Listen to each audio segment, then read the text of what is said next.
Salut, vous allez rigoler. Je sors d'un entretien là à l'instant chez Leclerc.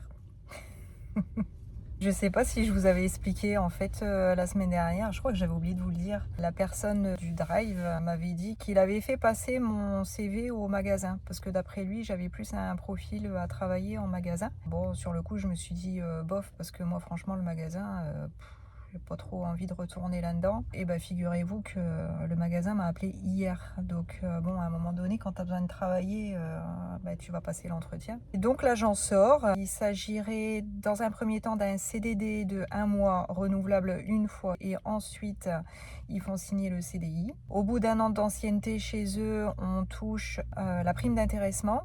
On touche également le 13e mois. Je sais que selon les Leclerc, il y a des primes qui sont plus ou moins intéressantes, mais bon, bah, de toute façon, c'est toujours ça de prix, hein. Ça fait partie des avantages. C'est-à-dire que moi, de base, effectivement, je m'étais dit franchement, grande surface, non, parce que tu vas être sûr de travailler le samedi et le dimanche.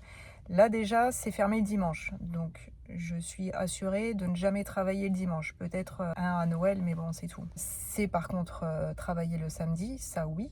Ils font travailler leurs équipes du matin, c'est-à-dire qu'on embauche à 5 heures et on terminerait vers 10h30 si on reste sur les horaires convenus. Donc ça, c'est un avantage qui se rajoute également. Je garde à l'esprit quand même que c'est pas un emploi à la carte, hein, de toute façon, donc c'est sûr et certain qu'il faut savoir jongler avec des avantages et des inconvénients. Moi déjà, un gros avantage, c'est effectivement de ne pas travailler le dimanche et de pouvoir garder du temps pour moi, pour les enfants. Si tu travailles le matin, tu es déjà assuré que l'après-midi, t'es pas bloqué au travail. Même si je sais que quand tu te lèves à 5 heures du matin, les après-midi passent vite, hein.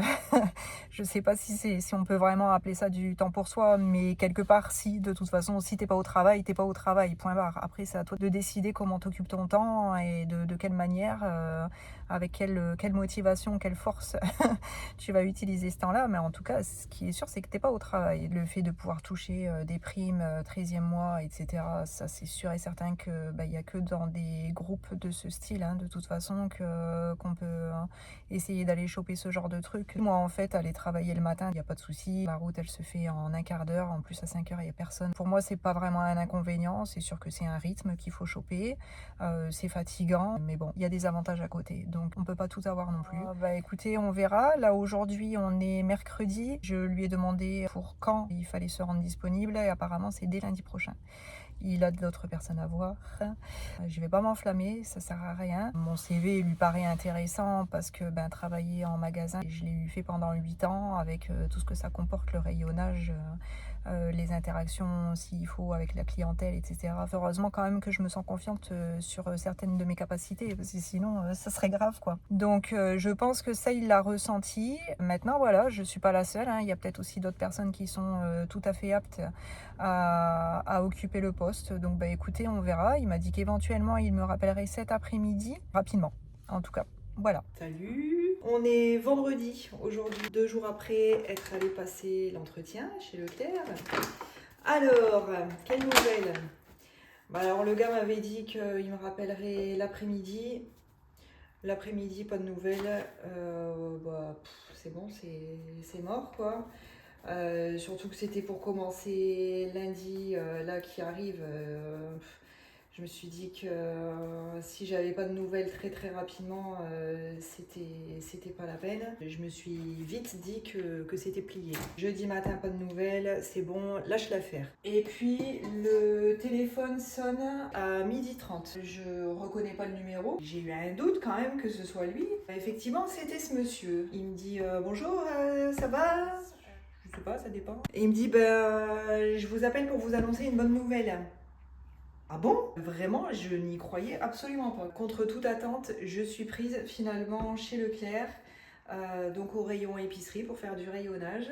Je commence potentiellement effectivement lundi. Il ne faut pas se formaliser après un entretien et puis se dire que c'est sûr et certain ou alors que c'est fichu parce qu'en réalité, j'ai l'impression que ça joue beaucoup sur notre état d'esprit, sur le moment, notre capacité à aller toucher la personne, quoi, finalement. Et puis ça dépend aussi de la personne avec qui on est en train de passer l'entretien. Si je m'étais dit que c'était mort, c'est parce que en fait, en sortant de là, quand je me suis refait le truc dans ma tête, je me suis dit mais pourquoi t'as été parler de ça? Il y a 2-3 ans, je crois, alors que j'étais déjà inscrite à Pôle emploi, on m'avait fait passer des espèces de formations, d'accès à l'emploi, enfin bon, ces trucs qui servent pas à grand chose. Là, pour le coup, elle n'était pas totalement inutile dans le sens où, effectivement, il nous avait fait beaucoup travailler sur le CV, la lettre de motivation et surtout sur l'entretien. Donc, on avait fait des simulations d'entretien. L'animatrice nous avait donné beaucoup de techniques, de questions pièges,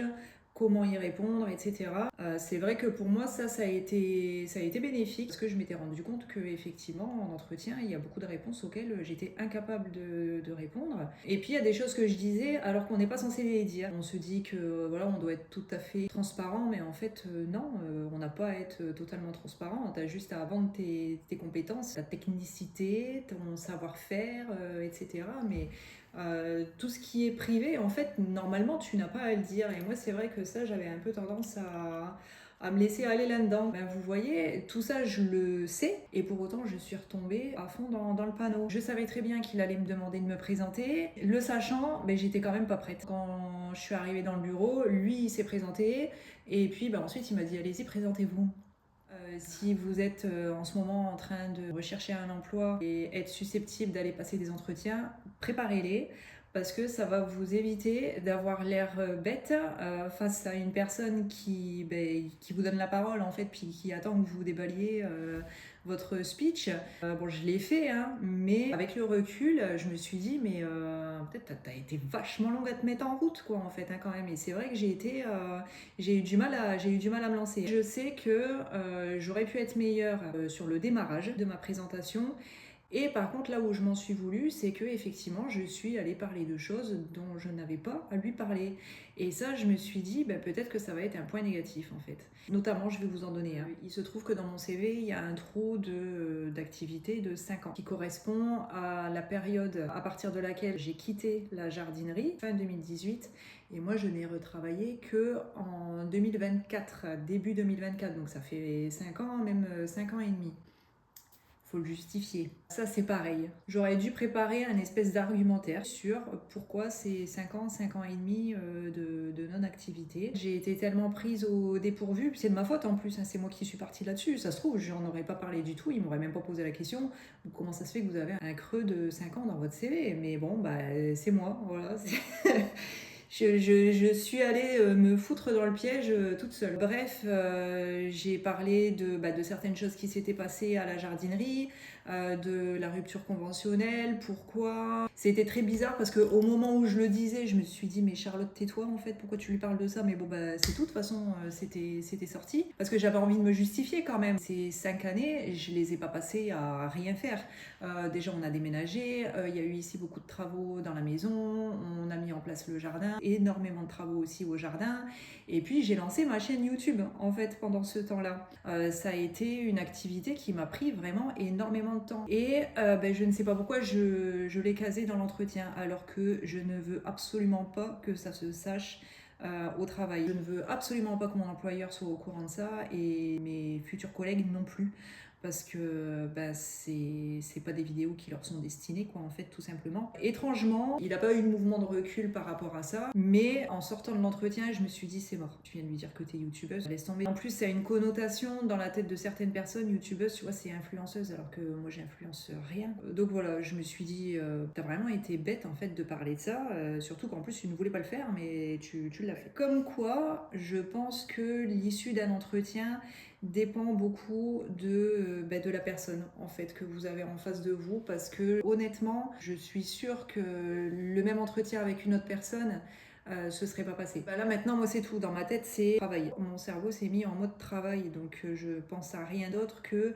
comment je vais réussir à être efficace, comment je vais réussir à m'intégrer dans l'équipe, comment je vais réussir à gérer toutes les nouveautés, réussir à être suffisamment rapide. Ça y est, je suis focus là-dessus. Je vais essayer de pas me mettre la pression non plus, parce que de la même manière que je me suis mise dans des pièges Au niveau de l'entretien, je vais aussi éviter de me mettre dans des pièges au niveau du travail à proprement parler, parce que ça c'est pareil, je sais qu'il y a des façons de faire auxquelles je me suis moi-même habituée et qu'il faut absolument que j'arrête. J'espère que maintenant, à mon âge, avec le recul, avec mes anciennes expériences, je vais enfin être capable d'avoir un contrôle sur ce que je fais, sur ce que je partage, sur ce que je ne partage pas, surtout au travail. J'ai envie d'aller au travail, de faire mon taf et merci, au revoir. Il faut vraiment que j'arrive à faire la part des choses au travail, en fait. Le travail, c'est le travail, le perso, c'est le perso. Voilà, c'est tout.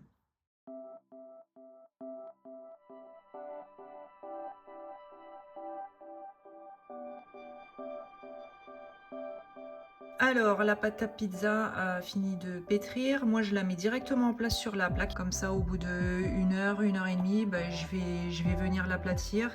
Et puis, elle va être bien malléable, en fait. Vous allez voir, ça va se faire tout seul.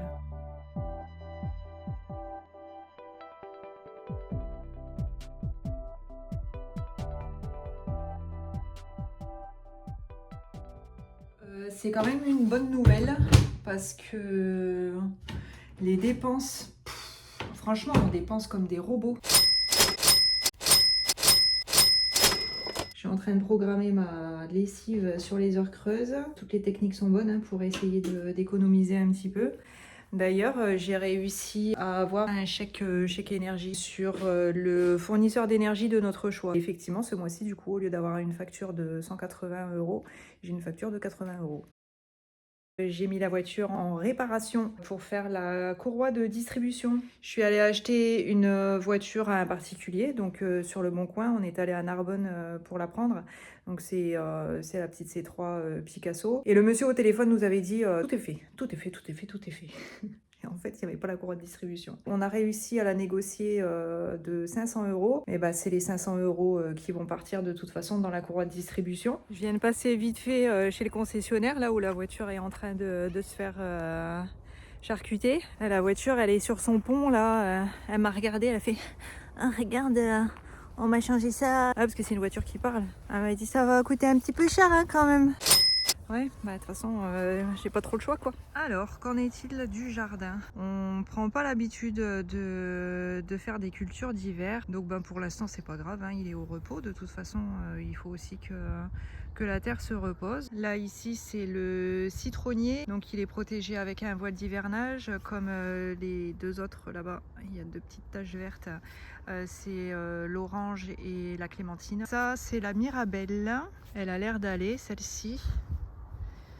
Ça c'est la pêche et ici c'est la nectarine qu'on a plantée aussi l'année dernière. Là c'est pareil, elle commence à avoir des tout petits bourgeons qui se forment. Il y a toujours les chats qui sont là.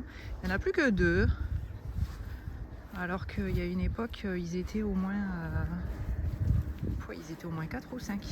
Ici, c'est les abricotiers. Cette année, ce sera une année sans taille. On verra ce qu'ils sont capables de faire. Ça, c'est la clémentine. Ça, c'est l'orange. Ça, c'est un cerisier. Alors lui, par contre, lui, il a fait une belle gommose.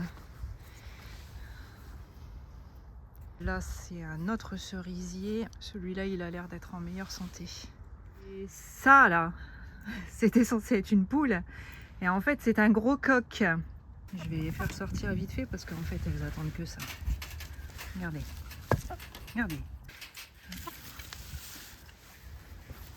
La legorne, la blanche, là, elle fait des œufs blancs. Celle-ci, la opale, elle fait des œufs vert clair. Ensuite, il y a les marrons. Je crois que c'est des vorwerk, mais je suis même plus sûre, il me semble.